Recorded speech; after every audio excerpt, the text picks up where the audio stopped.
But let me confront you about this idea of reconciliation. You see, yes. I heard that you can reconcile with the Germans, but you say that you have difficulty reconciling with the Palestinians. The only way for me to deal with survival situations that I fight back or fight so faster and shoot first. Mm-hmm. I do not have any difficulty reconciling with them after the guns are silent. Mm-hmm. The question is, how do we get to that point? Yeah, but it's a fact of life that in the Middle East, the Jews are a relatively small group. Mm-hmm. And there are many other people around us who are Muslims, and we don't know them. No, we don't. We don't know their language. We don't know their culture. We don't know their religion. If we want to live in the Middle East, we have to find ways to talk with them.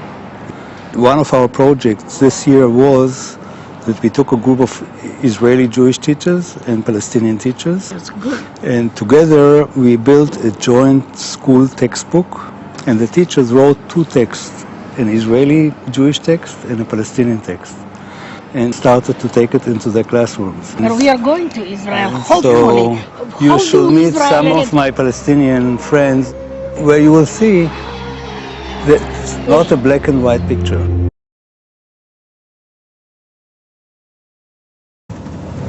I have met Palestinian Arabs before, but not in a capacity where I talk to them about their views. I am not quite as nervous as I was when I went to meet Dr. Munch, but I am not sure what to expect. This is the checkpoint. Hello, Sami. Hi, this is Ilan. We just arrived to Har Gilo, but to Har Gilo, no, it already, which checkpoint? The first one after the tunnels? No. So I have to turn to the checkpoint to Beit Jala, right? My name is Sami Adwan. I'm professor of education at Bethlehem University. I was politically active with Fatah movement, and I was in the Israeli jail for 5 months. I used to hate any Jews in the state because I used to see all the Israelis as the sources of my suffering and the misery of the Palestinians. I never sat with Israelis as to see him as an equal. I sat with Israelis in interrogation room. I was beaten many times, but that was also followed by meeting Israeli colleagues after I was released. I don't know if I'm reaching the point of forgiveness, but I'm reaching the point of understandings. I found out that Israelis are willing to listen to the other side. The Palestinians are eager to tell their stories. This is our historian consultants, and these are the history teachers who work with us in the project of history. Yes. I was worried because I didn't know them. I was also worried because they are Palestinians and they are suffering, and how on earth would they relate to me? My point of view is a little bit different than if it came to supporting my point of view between Israel and Palestinian issues. You probably would not. I'd rather be right now back in the hotel, in the apartment sleeping, if you ask me, but I am here. I feel very bad about this statement because we are busy people also.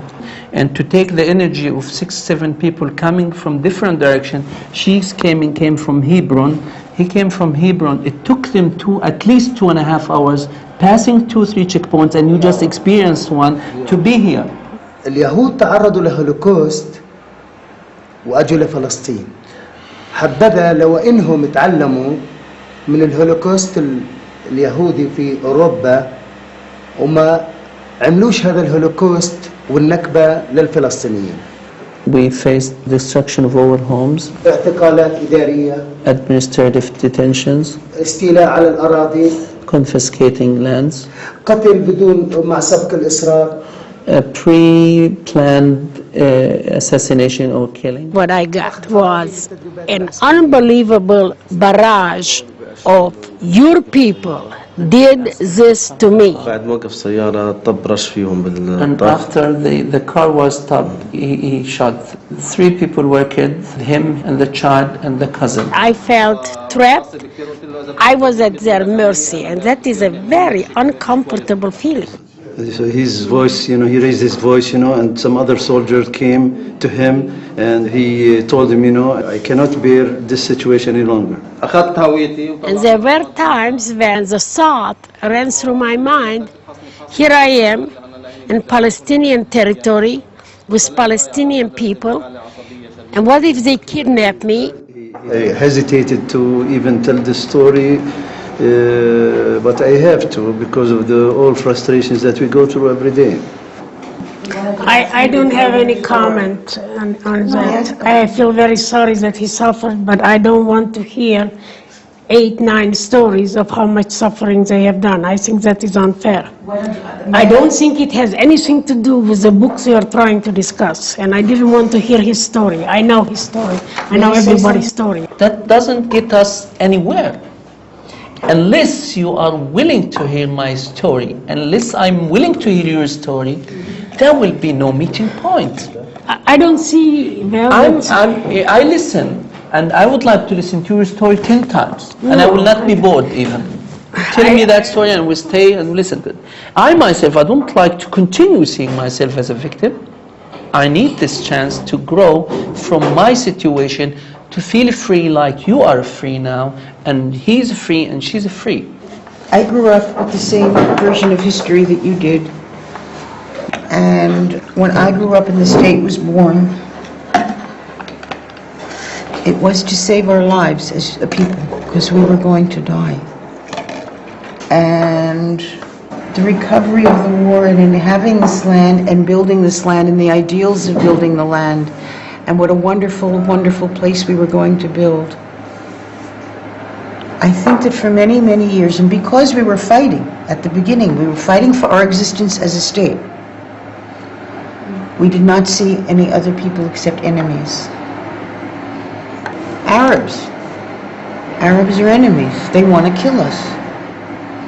Now we are 50 years later, and we are here together, all of us on a very little piece of land, and suddenly you look at a person and this person is a person, and that person is a person. And I think that probably it has been a very big, it is a very big trauma for Israelis to look and say, wait a minute, what have we done?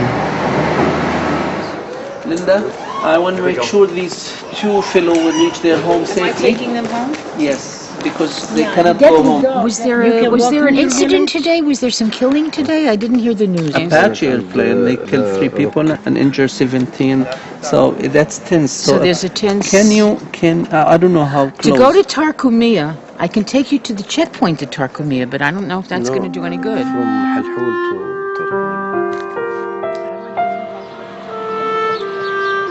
My meeting with the Palestinians was really very disappointing. I was very troubled.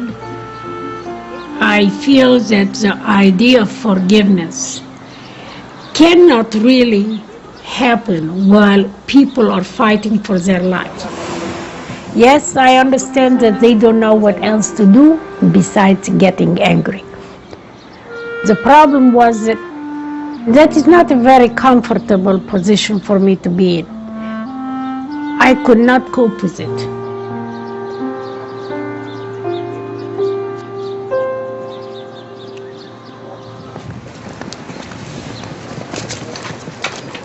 Okay. Shalom. Hi. זאתי הקטנה.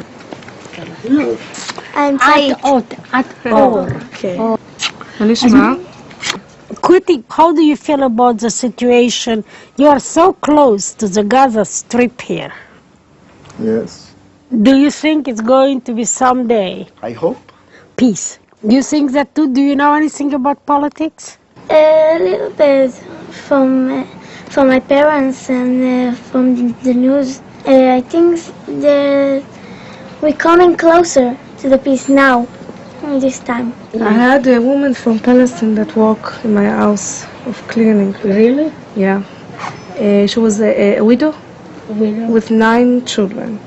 And they don't have any help with money there. No, And even when I wanted to throw away clothes that was not good, she take even a bread for children. I knew that she have a very difficult life there. Where does she live? I think the problem is not the people. You Middle have East, great, it will be great really fear, great. compassion for her. Yeah, very, very. It's hard, I met yesterday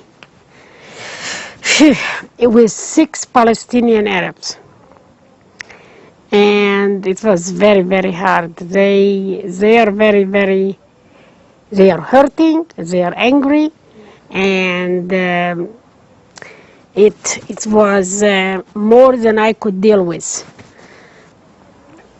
And to be in this mixed up world, one has to be tough.